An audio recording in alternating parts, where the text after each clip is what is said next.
Well, hi, everybody. Hey. Damn it, it's my line. Well, hey, everybody. I got it wrong. Well, welcome to another episode of Art of the Game over here at Cabot Crossing. And this is a show where us three game masters who played a wide range of different types of role-playing games have our own styles. We come here to share some tips and tricks and do a little debating about different topics about good old tabletop role-playing games. So today, I think is my idea, actually. It is your idea. Yeah, it's a reaction video. Matt Colville's video talking about different GM styles. I think you just call it my DMing style. I'm pretty sure. He didn't get too deep into styles. He was dancing around the topic a lot. Walking around the topic because he's walking while he's talking. Yeah, it was. Yeah. I'm walking. Yeah. So, what do you guys? You all watched it? What do you think about that topic? I had some thoughts because this is the first Matt Colville video I've ever seen. Oh wow! I haven't watched his channel at all. I mean, I know of him, but he kept calling us directors, and that's what he calls it in his system. Yeah. I fundamentally disagree with this. Because I think for me as a GM, I'm trying to. It's all about getting story prompts, and you're throwing drama in the way, and okay, it's time for an encounter, or we need a story beat, right? But I have no control over what the players do. If you're making a TV show or a movie, you need a director who's got a vision for the story, and we're getting these actors to portray this character, and it's we need them to bring this character to life because they have to have this performance that we need and all these aspects of it. But it's not like that in role-playing games at all, because you don't have the control over the experience. And the more of it you exert, the less fun people are going to have, really. And it's very hard to have people dance on this invisible strings because you're the mastermind, right? I can do that, but that's so much work. It's not worth it to do it. And it doesn't make it more fun for anyone to do that. And so, I fundamentally disagree with his use of that term. I disagree. I do. Yeah. It's very grating to me. I don't actually. Yeah, go ahead. I don't actually mind it as much. I understand your perspective and why it bothers you. I see it more like when I do filmmaking. I feel like filmmaking is a collaborative process. Mm-hmm. Yes, the director's in charge of it all, and usually gets a lot of the awards and stuff. And the actors do too. Acetones. The acid. That's Hollywood. But anyway, Hollywood baby. But the writers do stuff. The actors, and if you have and then some comedies and stuff, you allow more improving. Yeah. So in that sense, if you're using a term very loosely, then I think it's okay, especially for draw. Yeah, I think of it loosely. I think of it as it's not too thought out, and if you think about it too much, it does kind of break down. But why think about it too much? It's just supposed to be kind of like the guy who puts the world together, where the actors act in and do whatever they want type thing. But well, because he was talking about so we had just done the video. We're talking about there are specific story types, right? So he's thinking, well, there must be game master types because people have these. Okay, well, we categorize all the players, and I'm not really a fan of that either. In terms of having worked on I've got this book I'm writing about how to be a game master, and I do at some points in it discuss there are player types, but are there really though? I mean, there's people's personalities and how they approach it, right? There's behaviors that I think are worth talking about because they represent people that are a problem, right? And those are the people that you probably need to be most prepared to deal with. But everybody else is just a gift, right? Well, I don't think player types is necessary. Well, we have a video on player types, by the way. Yeah, yes, exactly. But I don't think player types necessarily is always a problem either. It's what they want. It's what they want out of the game, which may conflict what everybody else wants. But it's by understanding what they like, what they they enjoy about the game, you can help give it to them, or maybe be like, go to another table because it's disruptive. Yeah, exactly. All these But things I think are fine for analyzing, right? It's like, Mhm. okay, I've watched this player, I'm going to analyze him. He kind of falls into that type. But it's not good for a player to say, I'm that type and I'm going to make sure I stay that type, right? That's a weird thing to do. I don't Yeah. think any player should do that. I don't think DM should do that. no, And yet I do think you can even analyze DMs and be like, well, there is a scale between Panzer and Planner, right? Or yeah, that's a tip. Yeah. And you can pretty much pick every person, be yeah, they're about right there on that scale, right? But again, you shouldn't be like, well, I'm going for this or I'm going for that, right? It's well, I don't know.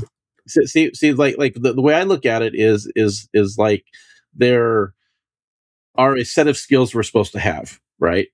And I haven't sat down to figure them all out necessarily, but they Nunchuck exist. skills, bow staff skills. Yeah, exactly. But like as a game master, there are a set of skills you're supposed to have, right? And like bakery contest skills, yes. Yes. And so your mastery of these, the mastery of these different skills kind of like set the difference between whether you're mediocre, whether you're good, or whether you're great, right?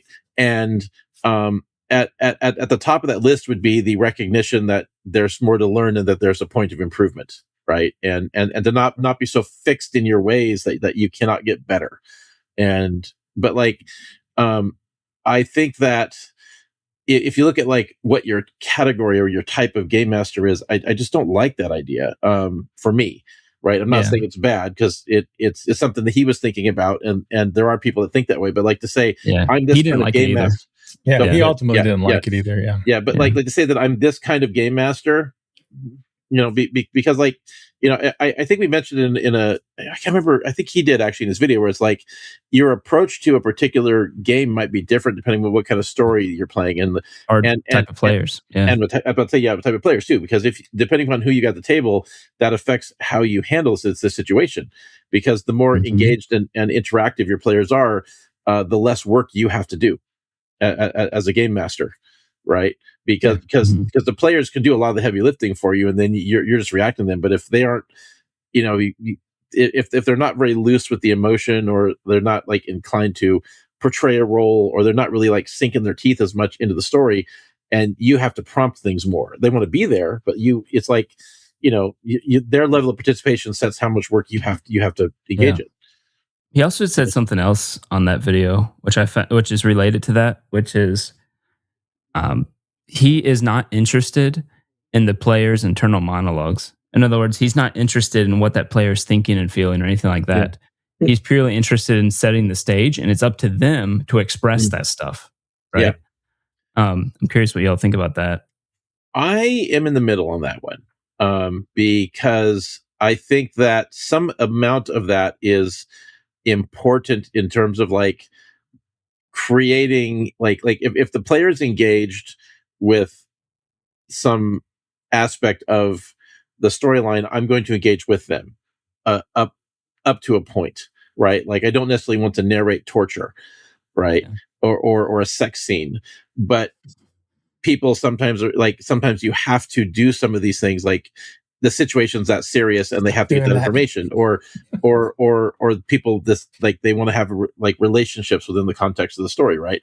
And so obviously have your boundaries. You don't want to make people uncomfortable, but I think there is some level of that it is okay to engage with this character's interest and their inner monologue and their characterization. I think the GM, if you're running a narrative game, the GM has to participate in that to some degree.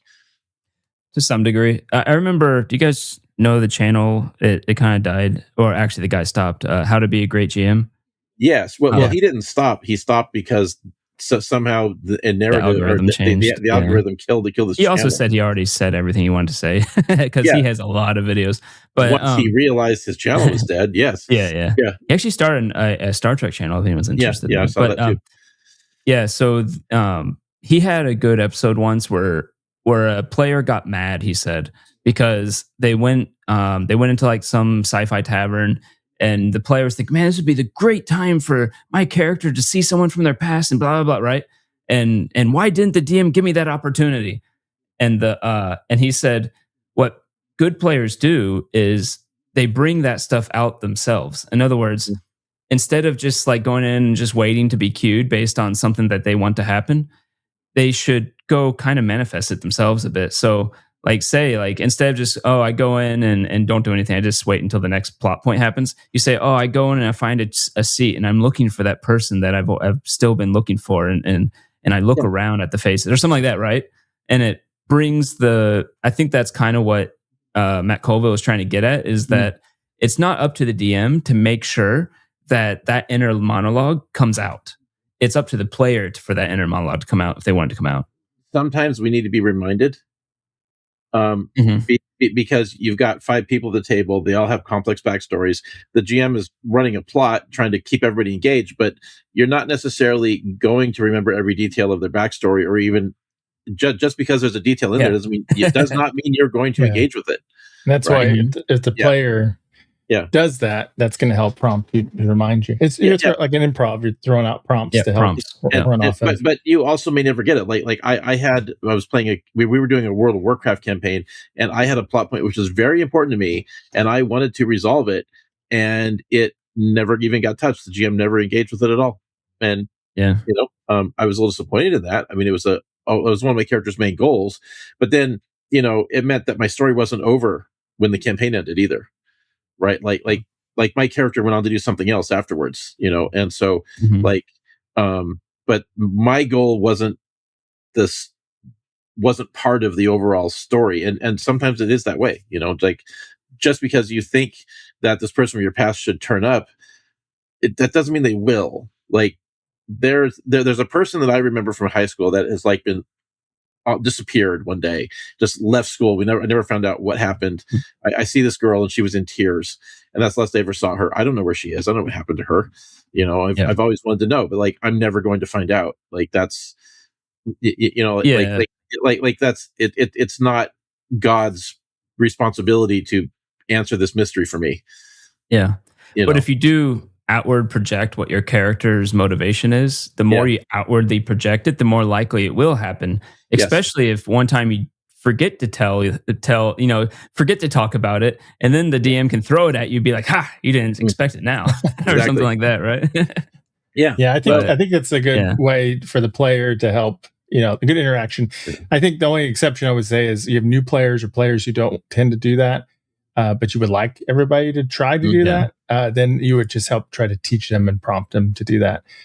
So everybody can do, because you and Pat and other people I game with, you don't need prompting, you do it. So, but I think this last game with Tales from Elsewhere, Pat, it's like, oh yeah, I set up these characters I knew, but then he goes and goes, I said, well, what'd you do that night? And I go, I found Seamus. My friend Seamus was there. We drank, and I go, oh, okay, well, we got a friend named Seamus now. Let's go with that.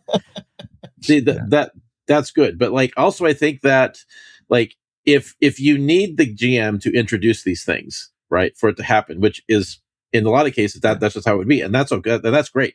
But like there also should be a spontaneity to it, and an something organically natural about it. And so it's like if the player's just expecting it to happen, like it has to happen, like if they're getting mad because it doesn't occur, it's not going to be satisfying. Like you got to chill out. Like the GM's there to do a job, let them do the job. And totally. Don't. And like I said, that person, let's say you're looking for someone, and so you always mention how you're looking out to see if you see familiar faces. I think a good GM will eventually, they won't just be like, oh yeah, well, when you're walking to the bathroom, you happen to notice her right there, right? They shouldn't do that. But what they should do is probably something like that. You suddenly notice, you have roll perception, something. Oh, you notice that person has a necklace that you're pretty sure belonged to that person you're looking for, right? Or something like that, where it gives like a clue to take it forward. Of course, running them on the way of the shitter is not always a bad. I mean, that could absolutely work too. But also like look at the context, right? Out to houses. I mean, Well, also look at the context. Like granted. So when we were playing Star Wars, Greg, I obviously didn't give you a backstory, but I had something in mind.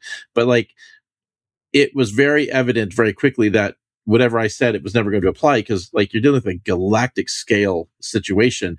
The odds of anybody from my history ending up on any of the planets we're visiting it ain't happening. That You is know, the it's like, problem with that. yeah, like I'm like, my character was supposed to have been from Onderon. We were nowhere near Onderon, and we were not going to be. So Yeah. it didn't matter. You know, it just, I'm okay. This is the adventure. Cool, let's go. You know, I'm like, I'm in.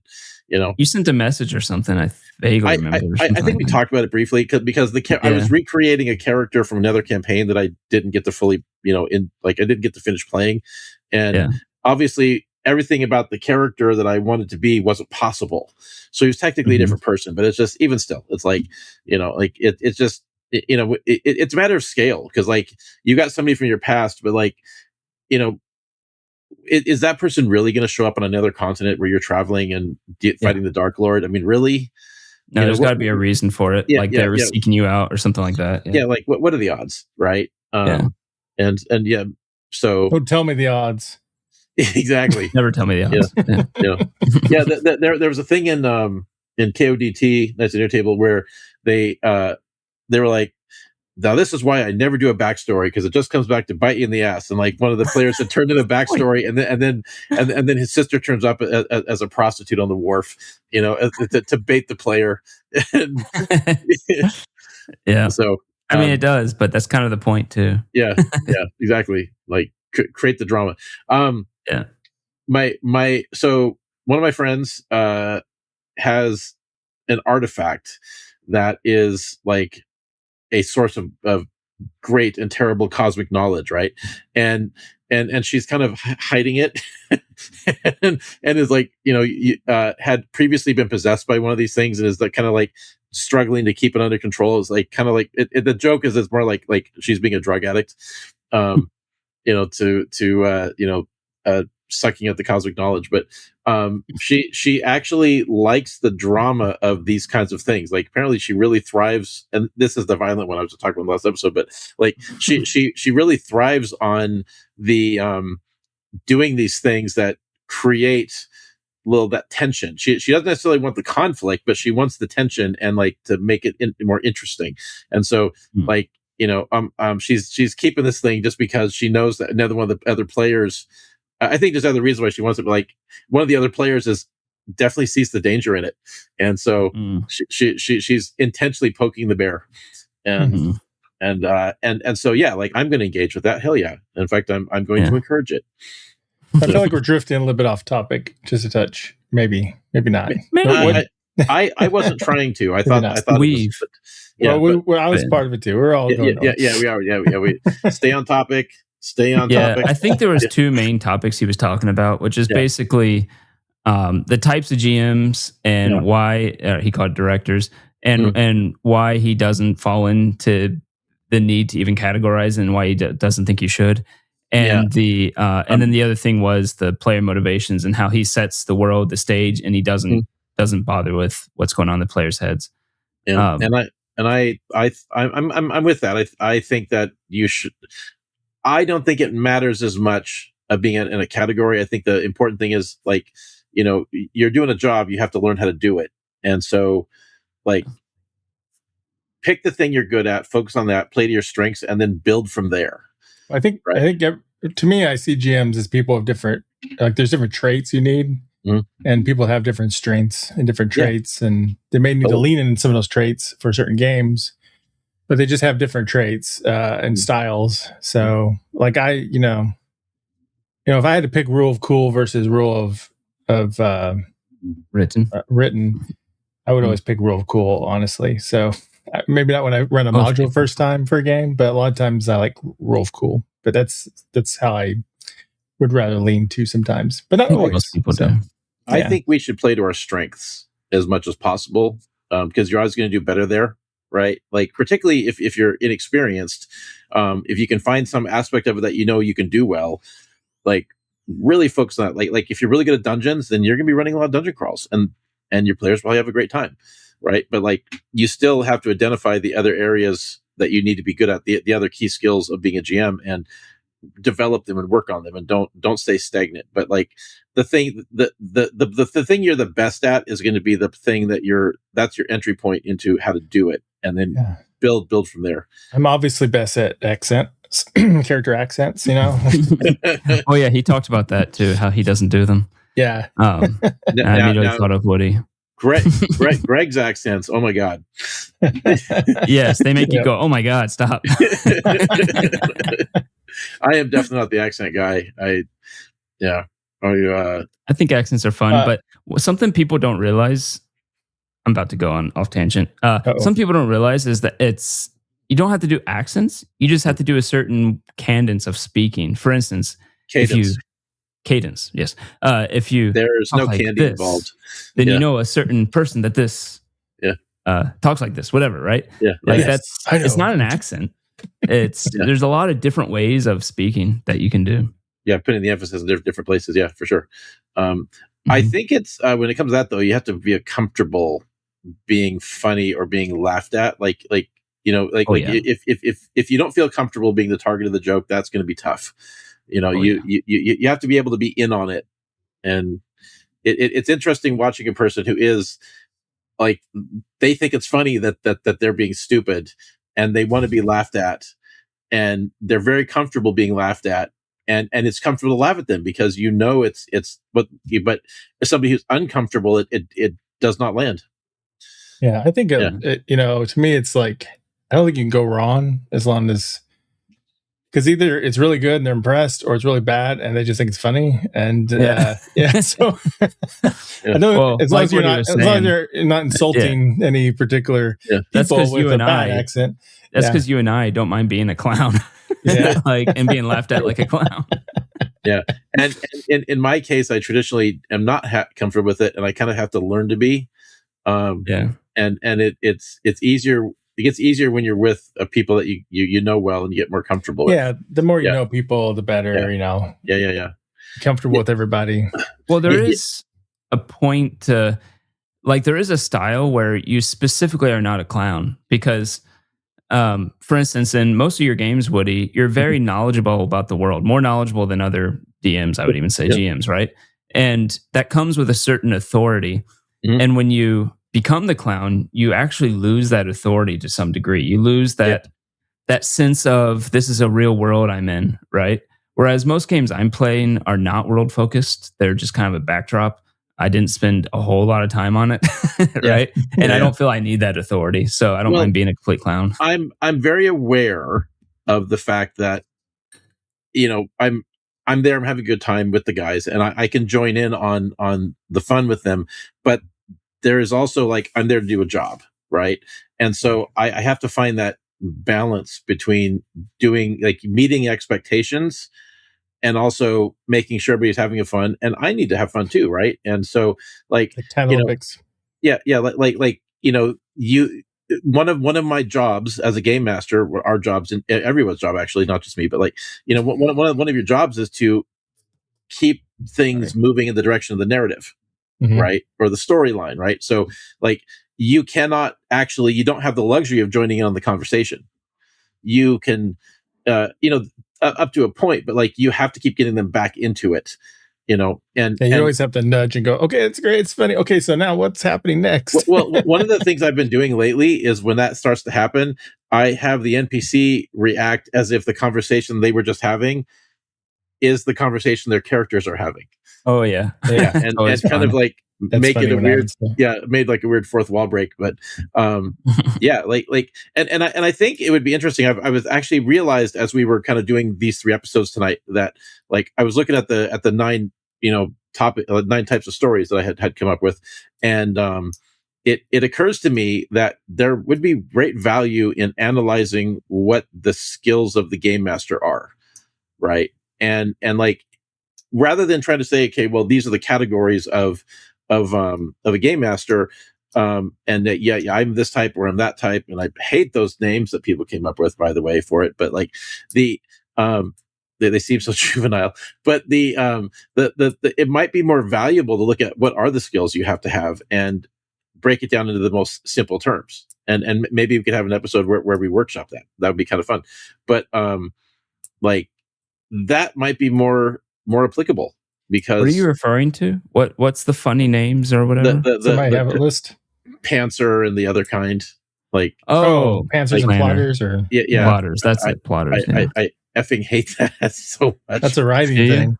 Yeah. Well, I think it's okay for analyzing if someone goes off the cuff more, or if they're more try to plan out everything. What about architects and gardeners? How about that?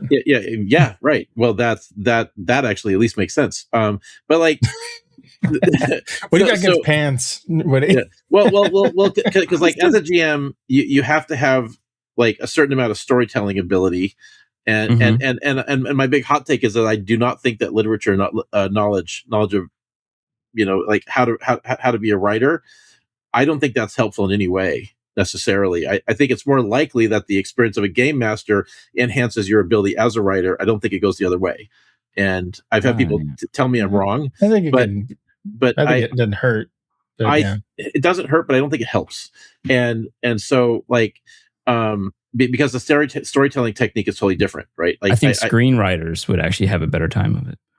Well, I actually know a screenwriter that was an excellent game master. So, or he went into screenwriting after being a game master. So it's like, but like, like a GM should be a good communicator, right? And be able to control communication and manage people to a degree. Like you have to be able to, handle chaotic situations and bring it together. Like keep track of information, right? You have to be organized, and you have to organize a crew and get them to do their jobs and stuff, like a director almost. Sure, yeah, but it isn't though, right? So it's like, I know. But like there are these things that GM has to be able to do, and if you cannot do them, because like I know people that are dripping with charisma, but they can't like. Sounds gross. But they cannot manage people. They got the drip. They got the drip, yes. But they cannot effectively manage a group, right? Because you have to be able to manifest some leadership qualities if you're going to run a game. And like I've known people that have none of that, and their games fall apart. And you there's a certain creativity, like there's all these things you have to be able to do, and it's like and it's a sliding scale, because you have to have something in all of those. You have to have ranks in all of those skills. You don't have to be great at any of them, but if you've got something in them, you can pull it together. I mean, as long as you know at least most of the rules, and if you're okay with going in rule of cool and improv, then you're going to survive, and everyone will have fun, unless you have trouble players. But like I think you have to know where to draw the line on like what battles are worth fighting, and that's something you have to learn and get better at. Like you also have to have like patience and tolerance. And if you don't have that, you're not going to have much success, I think. Yeah. So I just yell at people. Well, the person who's known for angry outbursts is probably not going to be very good at it. No, you have to be a very patient person. You're basically herding cats. And yes. Well, I mean, it's loosely organized anarchy. It is what it is. At its best, really. It can be a lot of fun. So. Yep. And like Brent Spiner has said that the worst shooting days he ever had on Star Trek was when he had to act with Spot. Oh yeah, he didn't like Spot. Yeah, yeah. Because Spot would never listen. Yeah. Nope. Yep. Well, cats are not like dogs. They're hard to train. Oh, Him and Jonathan Frakes has a very fun podcast you should check out. Yeah. I've heard about that. I've seen a little bit of it. I would enjoy it more if they were talking more about Star Trek. Yeah. It depends on their guests. Yeah. They had a very fun one with Firefly people. Yes. Nice. Yeah, I saw some of that. They also have the guys from Star Trek Enterprise also are doing that too. Oh, I need to look at that one. That was the last good Star Trek. Well, yeah. Well, they have, of course, very much off topic, but they originally called it the Shuttlepod Show, and then something happened behind the scenes. They had to like reorganize and get rid of people, and now they've called it the Beacon Chamber. And the rumor is that the guy who was the producer was misusing funds or something, and so so they're not hanging out. Check that one out. Yeah, exactly. But they did have an interesting one. So remember, there was this topic of the batleth. We're totally off topic now, but like people were saying that the batleth is like a terrible weapon. It's not realistic. But then the guy that invented it goes, "Oh, I disagree," and he's like demonstrating it on their show and is like, "See, look, Yeah. It's fascinating, Woody. So next, what is your player going to do now? Well done. That's a pass, Marks. Yeah. So yeah. Yeah, That's so pretty we good. don't like labels on our GMs, and we do believe there are a set of I different think I'm the skills. only one that's like semi okay with it. But yeah, A label on your GM. Yeah. Yeah. like I mean, I don't mind. analyze people on a continuum. That's okay, Greg. I don't mind if you're wrong. And I don't mind the use of director per se, but a loose definition. I don't mind when people, is fine. people if you want to be a director, write a book. The keeper, director, referee. There's lots of different labels and different angles on different games. Referee is probably the best. Master of ceremonies. Yeah. Well, look, because we like judge. A lot. If you're doing it right, I think a lot of what you're doing is reacting to the players and work and like motivating off them. It's very much a yes and situation. Yeah. Like it's. I actually told I was talking to a family at Emerald City, and the kid wanted to be a GM, but he was like so nervous. I was like, take an improv class. I straight up told him, take an improv class because you get comfortable. Yeah, for sure. Yeah. I hope he did it. I think his mom kind of like she seemed to like thinking, oh, this guy's giving good advice, but it's like I hope he does it. I think improv classes for just anybody would be great because they'll help you out in life, probably in general. So. You see so many socially awkward people at Comic-Con. Oh my God. Welcome to the genre. Yeah. Yep. All right. Anywho. So besides Woody hating the use of director as a title, we all mostly kind of sort of agree with that video, right? So yeah. I think we should. I fundamentally disagree with Matt Colville on some things, but not that one. What do you disagree with? He thought Rings of Power was good. Yeah. Yes. So, I think we should do an episode where we try to analyze the skills of a game master. I think that could be valuable. Yeah, I was trying to come up with some stuff, but it's not coherent enough to talk about right now. Yeah, well, we need to workshop it behind the scenes and then show up with a list. Yeah, and then each of us has our list, and then we try to like make it work. But doing it, this is not the format for it. But only if we scale it like a D&D stats, and we have to Yeah, exactly. Well, I think that's how it is because like. That's in anything worth doing has its skills. It has its exact technology, and you're never going to be a master of every aspect of it. I'm not going to lie. I'm so lost on the conversation right now.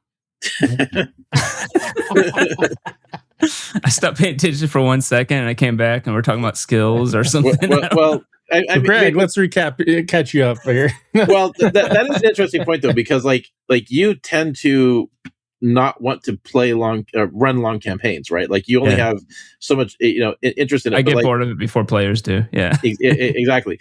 But like for me, what actually solved my problem as a game master was trying to sit down and write down my knowledge and put it into a sequence. Because there was a point when I was done, and when I got done writing down my knowledge base and putting it into kind of lining it up into an order and a sequence, I had fixed myself.